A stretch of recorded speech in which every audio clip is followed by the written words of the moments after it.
Sports से जुड़ी किसी भी छोटी या बड़ी अपडेट के लिए सब्सक्राइब करें स्पोर्ट्स तक और साथ ही किसी भी नोटिफिकेशन को पाने के लिए बेल आइकन को दबाना ना भूलें।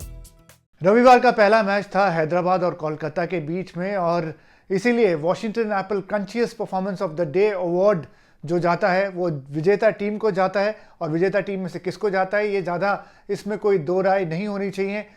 दोनों ओपनर्स बेस्टो और डेविड वार्नर, जॉनी बेस्टो और डेविड वार्नर ने जो धुआंधार बल्लेबाजी इस सीज़न में करी है वो सब हम जानते हैं।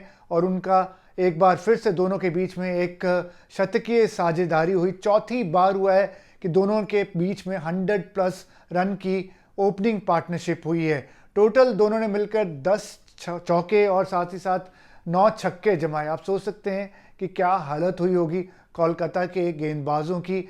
131 रन की ओपनिंग पार्टनरशिप, यानी जिस मैच में आप इतना कम स्कोर, वैसे ही 160 रन का स्कोर जो है वो चेस कर रहे थे जीत के लिए, तो 131 रन तो इन्होंने ओपनिंग पार्टनरशिप में ही जो थी वो बना दिए थे। तो उसके बाद तो सिर्फ एक फॉर्मेलिटीज़ रह जाती थी। केन विलियमसन जब आए और जॉनी बेस्टो तो नाबाद पेविलियन वापस लौटे। क्या शानदार परफॉर्मेंस है इन दोनों खिलाड़ियों की। और जिस तरह से हमने देखा है लगातार अगर हैदराबाद इस सीज़न जो भी मैच जीता है तो इन दोनों खिलाड़ियों ने एक बहुत बड़ा रोल अदा किया है।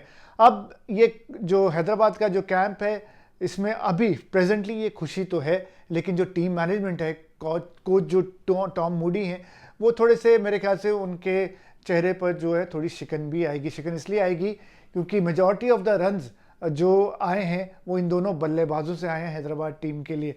जो भी जीत आ रही है उसमें इन दोनों बल्लेबाजों का बहुत बड़ा किरदार रहा है। नेट रन रेट अगर इस समय हैदराबाद का इतना हाई है, सबसे हाई है बाकी टीमों के इन कंपैरिजन में, तो वो दोनों को क्रेडिट जाता है, इन दोनों बल्लेबाजों को, जॉनी बेस्टो को और साथ ही साथ डेविड वार्नर को।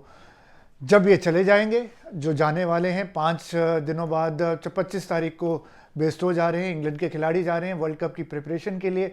उनकी सीरीज़ है आगे, पाकिस्तान के साथ वनडे मैचेस हैं, तो जॉनी बेस्टो जा रहे हैं, फिर डेविड वार्नर को भी जाना है। तो उसके बाद क्या होगा इन दोनों खिलाड़ियों के बिना? क्या हैदराबाद इस अगर प्लेऑफ की दौड़ में रहती है तो उसके बाद कैसे वो आगे के मैचेस जीत पाएगी?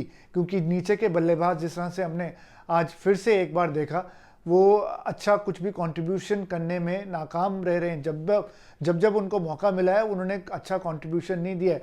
तो उनके लिए एक ये परेशानी की, चिंता की बात है, क्योंकि जो मेजॉरिटी ऑफ द रन्स हैं वो दोनों ये ओपनर्स बना रहे हैं और आज भी उन्होंने वो कमाल किया। हैदराबाद की जनता को क्या शानदार यहाँ पर बैटिंग का यहाँ पर उनको देखने को मिला, एग्जीबिशन देखने को मिला, आउटस्टैंडिंग परफॉर्मेंस।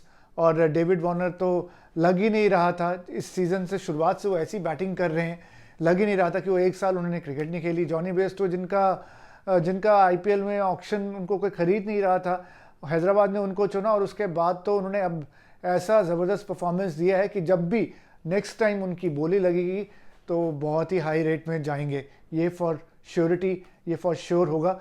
लेकिन इसीलिए आज का जो वॉशिंगटन एपल, ये दोनों, सिर्फ एक नहीं, 2 होंगे, एक जॉनी बेस्टो के नाम और एक डेविड वार्नर के नाम। दोनों ने बड़ा शानदार प्रदर्शन किया और हैदराबाद को पॉइंट्स टैली में वो नंबर 4 पर लेकर चले गए 10 पॉइंट्स के साथ। बड़ी अचीवमेंट है।